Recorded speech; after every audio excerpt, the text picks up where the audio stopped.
할렐루야. 국수 맛있게 드셨습니까? 네, 이 국수를 다시 교회에서 먹으니까 너무 좋은 것 같습니다. 한 포털 사이트, 저희들이 자주 이용하는 네이버라는 사이트에 제가 예배는 왜 드려야 하나요? 라는 질문을 한번 쳐봤습니다. 그러니까 이제 네이버의 그 지식인이라는 곳에 이러한 질문이 있었습니다. 그냥 가볍게 한번 들어주시면 좋겠습니다. 제가 있는 그대로 한번 읽어보겠습니다.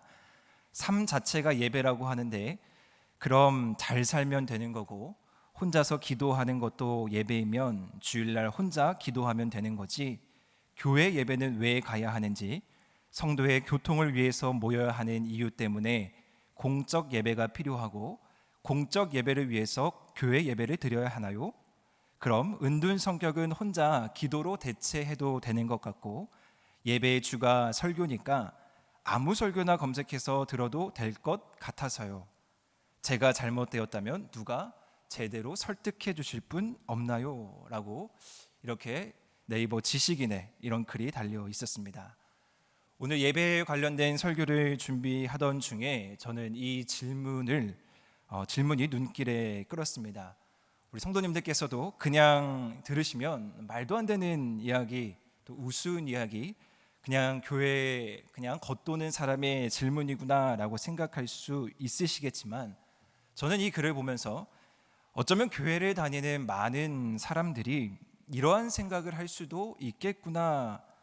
특별히 코로나 시간을 보내면서 이 질문이 더욱 몸소 우리 가운데 체험되었고요.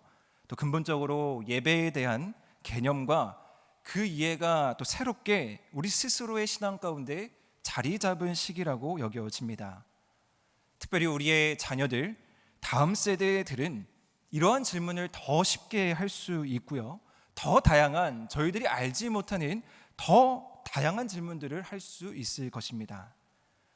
그렇게 제가 앞서 말씀드린 우습게 여겨지는 이 질문은 이제 앞으로 우리가 만나는 사람들에게 또 우리의 자녀들에게 아주 쉽게 접할 수 있는 문제입니다. 성도 여러분, 처음에 제가 드렸던 이 질문에 과연 어떻게 답을 내리시겠습니까? 이 답은 예배에 대한 올바른 이해에서부터 출발합니다. 이 글쓴이가 누구인지는 모르지만 아마 교회를 다녔던 사람인 것은 확실해 보입니다. 쓰는 단어의 용어들이요, 삶의 예배, 성도의 교통, 공적 예배, 이런 표현으로만 봤어도 이분은 분명히 교회에 다녔던 것으로 보입니다. 그런데 아마 그저 예배에 대한 깊은 이해와 감격 없이 그냥 교회만 왔다 갔다 하고 이 글이 쓰여진 기간이 코로나가 한창일 때였는데요. 아마 코로나로 인해서 교회와 멀어지다 보니 자연스럽게 자신 안에 생긴 질문이라고 생각합니다.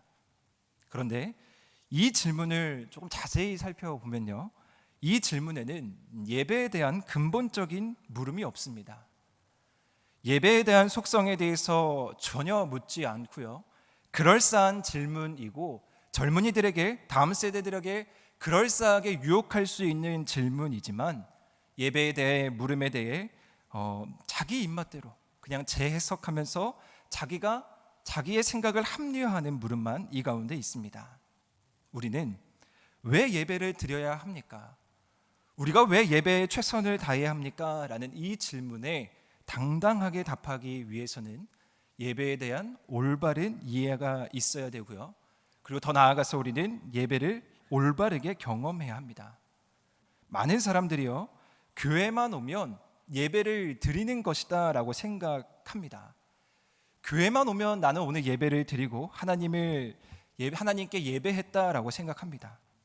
그런데 문제는 내가 교회에 왔을 때 내가 원하는 것에 있어서 만족감을 누리지 못하고 내가 교회에서 드리는 예배가 내 생각과 조금 다르다고 여겨지면 우리는 거기서 예배를 판단하기 시작하고요, 예배에 대해서 우리의 잣대를 내세우기 시작합니다. 아마 아까 드렸던 그 질문도 여기에서부터 시작된 오류라고 여겨집니다. 특별히 저는 이 오후 예배를 지키는 우리 성도님들, 특별히 귀한 헌신과 또 열정으로 성가대로 수고하시는 성도님들께서는 진정으로 예배에 대한 갈망과 사모함을 가지고 이 자리에 있다고 생각합니다. 왜냐하면 이 오후 시간 국수도 맛있게 먹었고요. 그냥 앉으면 바로 졸음이 오는 시간인데 그것을 다 물리치시고 예배의 자리 가운데 나왔다. 이것은 보통 열정이 아닙니다. 저는 바라기는 오늘 이 신명기 6장을 중심으로 우리가 예배에 대해서 다시 한번 깊이 점검하고 또 더 나아가 주변에 방황하고 있는 사람들에게 우리가 이 예배의 깊은 의미를 전달할 수 있는 귀한 시간 되기를 소망합니다. 먼저 이 예배에 대한 정의는 분명합니다. 예배에 대한 많은 학자들의 책을 보면요, 공통적으로 1장 가장 먼저 제시하고 있는 정의는 영어의 의미입니다. 우리가 잘 알고 있는 월십이라는 말이죠. 가치를 드린다라는 말입니다. 우리의 최고의 것을 드리는 행위가 예배입니다. 왜 우리는 최고의 것을 드립니까? 오늘 오전에 담임 목사님께서도 말씀해 주셨지만 우리를 만들어주신 창조주 하나님께 우리가 감히 할 수 있는 최고의 표현이 있다면 우리의 주인 되신 주님을 인정하고 그것에서부터 예배하는 것, 그것은 피조물인 우리가 해야 하는 당연한 일입니다. 그런데 이 개념 또한 우리가 그냥 머릿속으로만 이론적으로만 안다고 해서 우리가 예배가 감격 있게 이루어지는 것이 아닙니다.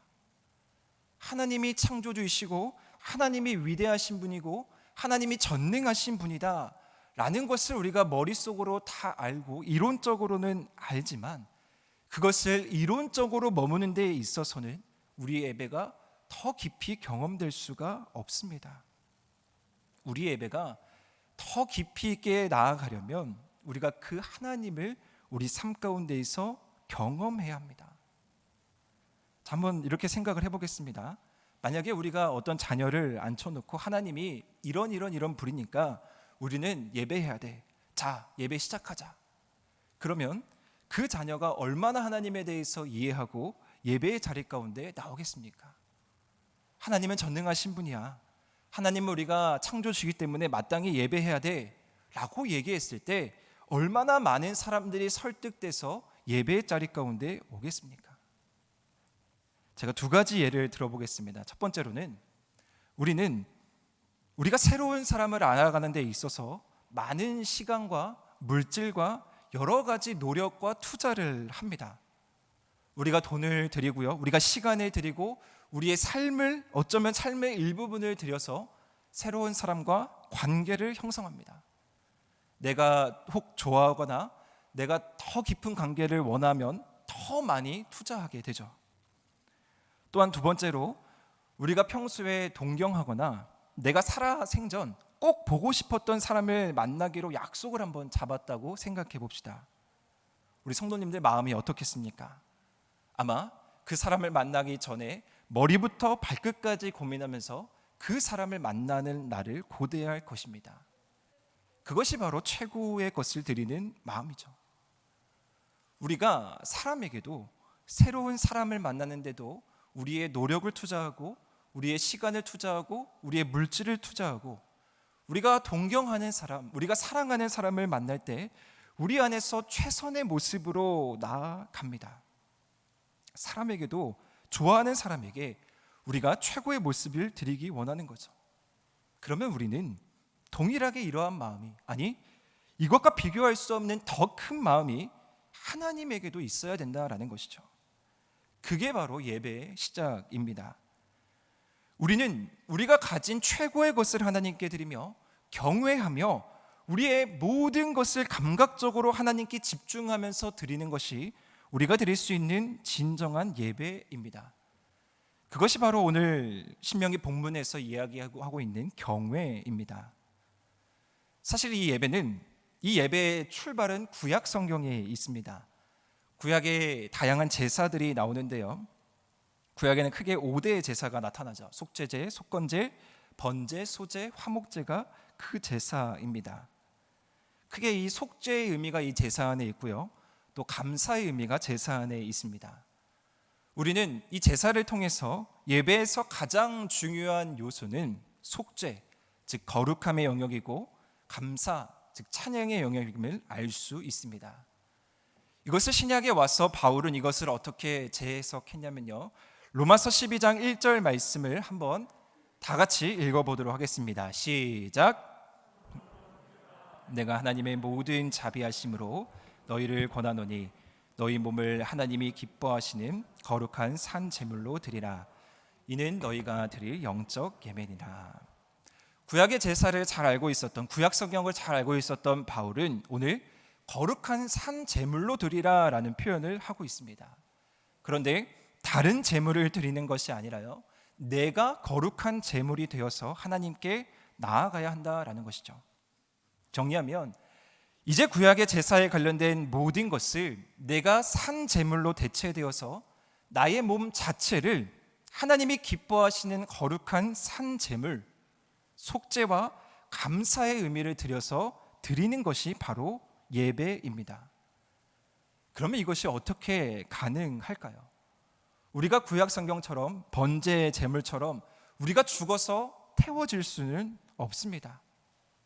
그렇기 때문에 말씀 안에서, 특별히 로마서 안에서 계속 답을 찾으면 뒤이어 등장하는 2절에 그 답이 있습니다. 또 한번 다 같이 읽어보겠습니다. 너희는 이 세대를 본받지 말고 오직 마음을 새롭게 함으로 변화를 받아 하나님의 선하시고 기뻐하시고 온전하신 뜻이 무엇인지 분별하도록 하라. 우리가 거룩한 산 제물이 될 수 있는 방법은 무엇이냐면요, 바로 이 세대를 본받지 않을 때 그것이 가능합니다. 한번 생각해 보겠습니다. 구약 시대에도 제사를 드릴 때 얼마나 많은 노력이 있었겠습니까?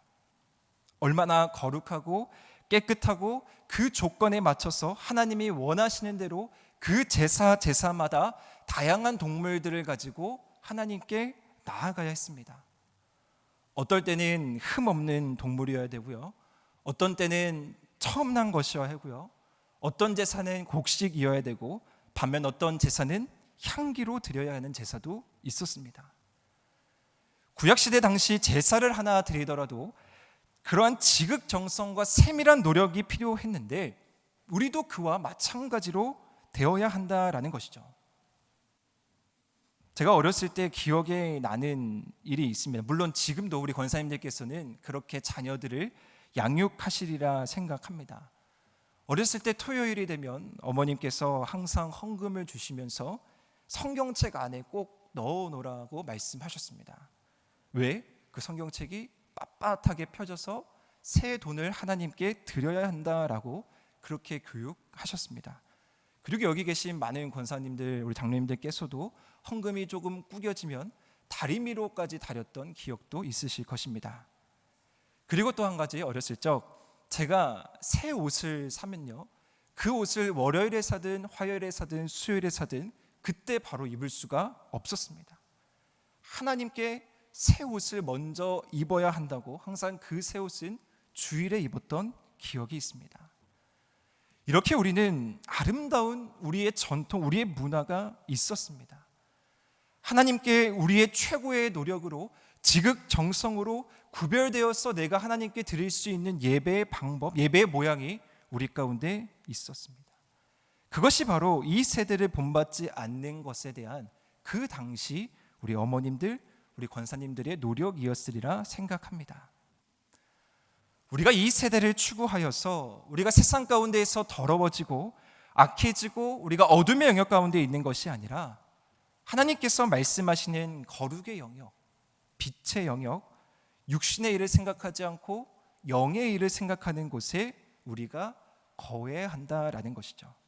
그게 바로 하나님이 기뻐하시는 거룩한 산 제물의 모습입니다.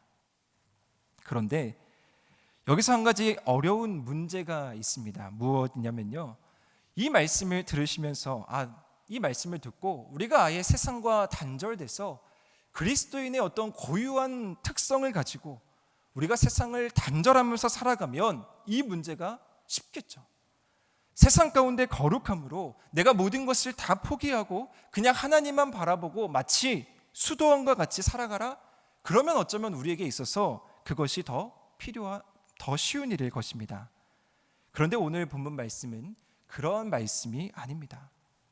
우리가 이 세상을 살아가면서 돈도 명예도 지위도 포기하라는 말이 아니죠. 핵심은 우리가 세상 속에서 같이 살아가지만 그들의 방식으로 살아가서는 안 된다라는 것입니다. 예수님께서도 이렇게 말씀하셨습니다. 너희는 세상의 소금과 빛이 되라. 세상 속에서 유일하게 짠맛을 낼 수 있는 그것은 소금의 고유한 역할입니다. 그 맛을 잃지 말라고 제자들에게 또 우리들에게 신신당부하셨습니다. 왜? 세상에 들어가면 그 맛이 쉽게 변질되기 때문이죠. 어둠 속에서 유일하게 그것을 밝힐 수 있는 힘은 빛입니다. 어둠 가운데에서 너희들이 어둠의 영역 가운데 머무는 것이 아니라 그 빛이 작든 그 빛이 크든 그 빛의 역할을 너희들이 잘 감당하라라고 예수님께서도 말씀하셨죠. 그렇게 우리는 치열하게 세상 가운데에서 거룩한 제물이 되기 위해서 노력해야 합니다. 오늘 본문으로 읽었던 신명기 6장 이 말씀도 마찬가지입니다. 모세의 설교 그리고 그 핵심이라고 하는 이 신명기 말씀의 핵심은 무엇이냐면요, 이스라엘 백성들이 이제 하나님의 은혜로 출애굽을 하게 되는 상황 가운데 모세가 그 백성들에게 말씀을 전합니다. 어떤 말씀을 전하냐면, 너희들이 하나님께서 예비하신 그 가나안 땅에 들어갔을 때 그곳이 아무리 좋아 보이고 그곳이 화려해 보이고 그곳에서 모든 것을 다 가진다 하더라도 잊지 말아야 할 것이 하나 있다. 그것은 바로 지금까지 너희를 인도하신 하나님의 말씀, 하나님의 방식을 잊지 말아라. 가나안의 문화가 좋아 보여도 그 문화를 탓하지 말고 그 문화를 탐내지 말고 부러워하지 말아야 된다라고 교훈하고 있습니다. 하나님께서 약속하신 땅 가나안에 들어가서 너희들이 하나님의 법, 하나님의 말씀을 지금까지 나와 그렇게 출애굽하는 과정에서 옥신각신 지켰던 것처럼 가나안 땅에 들어가서도 최선을 다해서 그 말씀을 지켜야 한다라고 모세는 당부합니다. 이스라엘 백성들이 그렇게 해야만 하는 이유가 무엇이냐면요, 바로 출애굽 사건이 그들에게 경험되어졌기 때문입니다. 애굽에서 그들은 노예 생활을 하고 있었죠. 누구보다 암울하고 미래가 없고 누구보다 앞이 보이지 않는 그 상황 가운데 있어 하나님이 그들을 택하여 주시고 모세라는 위대한 선지자를 선택하여 주셔서 젖과 꿀이 흐르는 땅 가나안 땅에 들어가는 그 과정, 그 모든 일을 하셨던 분이 바로 여호와 하나님이십니다. 그렇기 때문에 이스라엘 백성들은 그들이 어디를 가든지 그들이 무엇을 하든지 잊지 말아야 하는 가장 중요한 한 가지 사실, 그들을 인도하신 분은 하나님이시다라는 사실입니다. 그렇기 때문에 모세는 오늘 본문에서 잊지 말라라고 강조하고 있습니다. 신명기서를 이제 읽어보시면요, 신명기서는 잊지 말라라는 말이 참 많이 반복되어 있습니다. 그 잊지 말라, 너희들이 출애굽 사건을 잊지 말라, 너희들이 하나님의 말씀을 잊지 말라. 애석하게도 사람들은 잊는 일이 많습니다. 어제 했던 일도, 좋았던 기억도, 슬펐던 기억도 내 의도와는 상관없이 자주 잊게 됩니다. 이스라엘 백성들도 마찬가지였죠. 그들이 출애굽 사건만 기억하고 그들이 어디를 가든지 무엇을 하든지 그 사실만 기억했더라면 그들은 가나안 땅에 가서 부러워할 것도 없고요, 눈 돌릴 틈도 없었습니다. 그런데 그들은 계속해서 있습니다. 사랑하는 한우리 성도 여러분, 우리가 이렇게 예배의 자리 가운데 나왔습니다. 우리가 예배의 자리 가운데 나온 이유는 잊지 않기 위해서입니다. 하나님께서 우리에게 지금까지 베풀어 주신 은혜, 지금까지 우리와 동행하여 주신 은혜, 그것을 잊지 않기 위해 우리는 예배의 자리 가운데 나옵니다. 따라서 예배는 기억입니다. 이 예배를 통해서 우리는 하나님께서 나에게 지금까지 베풀어 주신 은혜를, 그 기억을 모아 지금까지 인도하신 하나님께 우리의 모든 것을, 우리의 최선을 드려야 하는 것이 바로 우리가 드리는 예배입니다. 우리가 연약한 인간이지만, 우리가 감히 받을 수 없지만 하나님께서는 우리에게 너무나 많은 은혜를 허락해 주셨고요. 하나님께서는 우리에게 셀 수 없는 복을 내려 주셨습니다. 그러면 우리는 그 은혜에 감격해서 감사하고 찬양할 수밖에 없습니다. 우리는 의지적으로 아주 힘을 내서 로마서 아까 말씀처럼 이 세대를 본받지 않는 노력으로 하나님께 나아가야 합니다. 그래서 그들에게, 이스라엘 백성들에게 주어진 명령이 있는데요, 바로 13절 말씀입니다. 우리 함께 다 같이 읽어보겠습니다. 시작.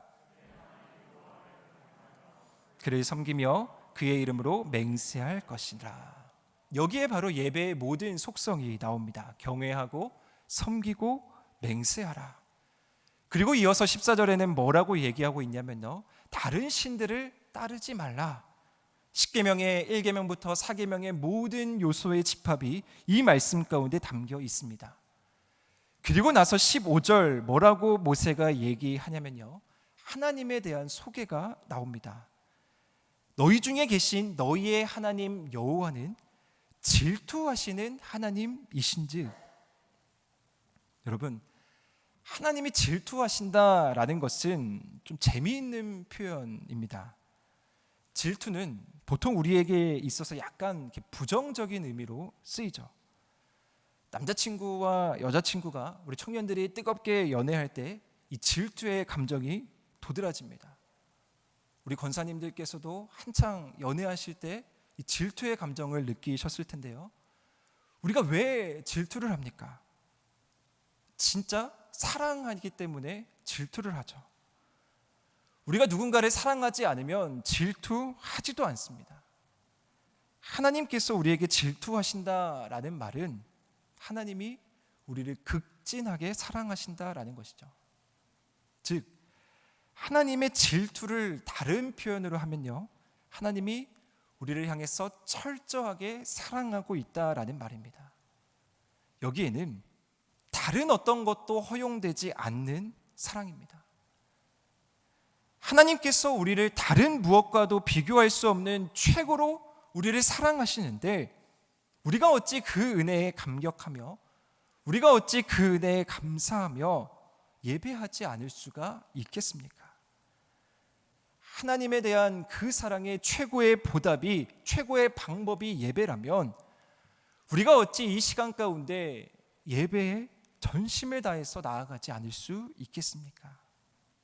우리가 예배하지 않고요, 우리가 하나님을 사랑하지 않고 우리가 다른 곳에 눈을 돌리면 하나님께서는 우리를 질투하십니다. 그리고 그 질투의 결과가 어떻냐면요, 진노하사 지면에서 멸절시킨다라고 말씀하고 있습니다. 다른 신을 섬기면, 우리가 하나님을 바라보지 아니하면, 우리가 하나님을 최선으로 사랑하지 아니하면 거기까지라는 것이죠. 하나님이 우리를 너무나 사랑하시는데 우리가 그 사랑에 반응하지 못하면 마치 연인이 헤어지듯이, 부부가 이혼하듯이 그 관계는 더 이상 개선할 수가 없고요, 좋은 방향으로 나아갈 수가 없습니다. 따라서 우리는 하나님을 질투하게 하는 행동, 하나님보다 더 사랑하는 것이 우리 가운데 있어서는 안 됩니다. 제가 처음에 우습게 드렸던 질문, 우리는 왜 예배를 드려야 하나요? 라는 이 질문에 제가 나누고 싶은 답은 여기에 있습니다. 우리가 예배함으로요, 우리는 하나님의 성품을 알아갈 수가 있습니다. 예배를 통해서 우리는 하나님이 어떠한 분이신지를 경험할 수 있고 경험해야만 합니다.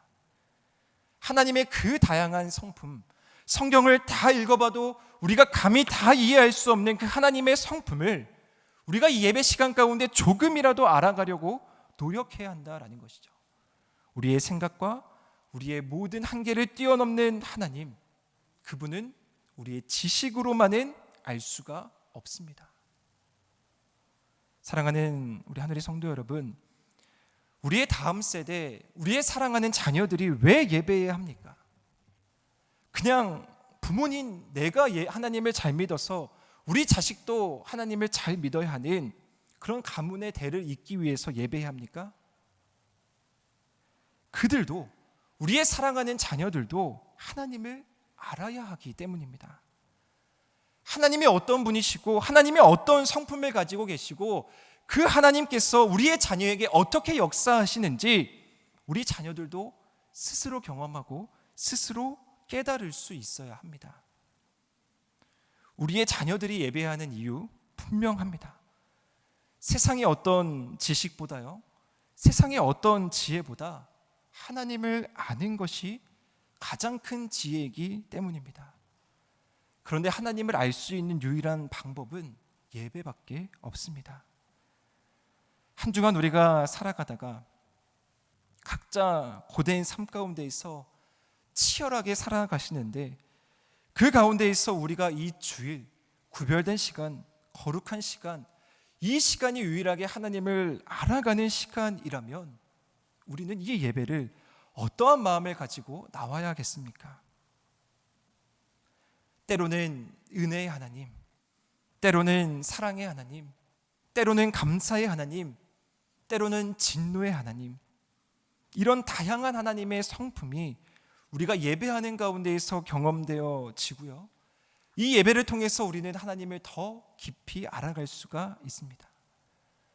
한 주간 살아가시면서 다양한 일들이 우리 가운데 일어나는데 그 일들이 모아지고 또 모아져서 그 일들이 종합적으로 꽃이 피는 순간이 바로 이 예배라면 우리는 이 예배를 집중하고 이 예배에 최선을 다할 수밖에 없습니다.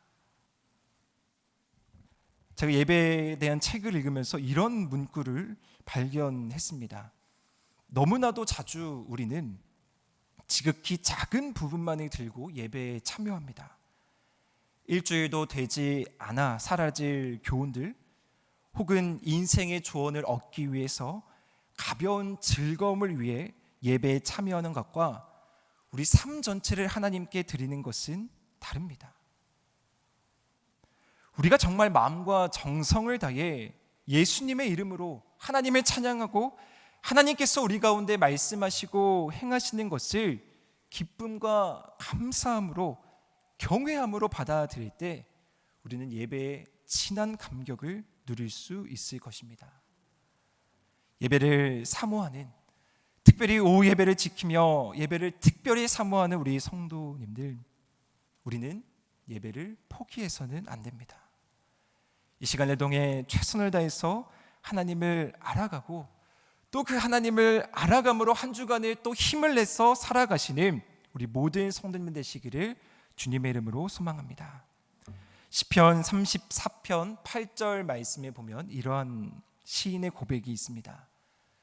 너희는 여호와의 선하심을 맛보아 알지어다.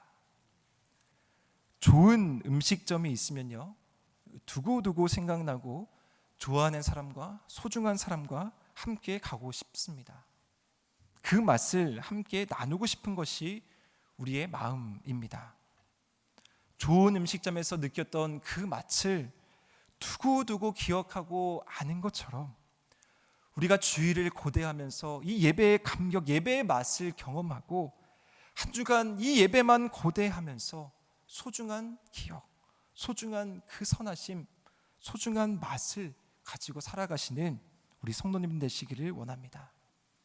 우리 한우리 공동체는요, 예배를 위해서 모이는 공동체입니다. 다른 어떤 것보다 가장 우선시 되어야 하는 것은 바로 예배를 통해 모이는 공동체라는 것이죠.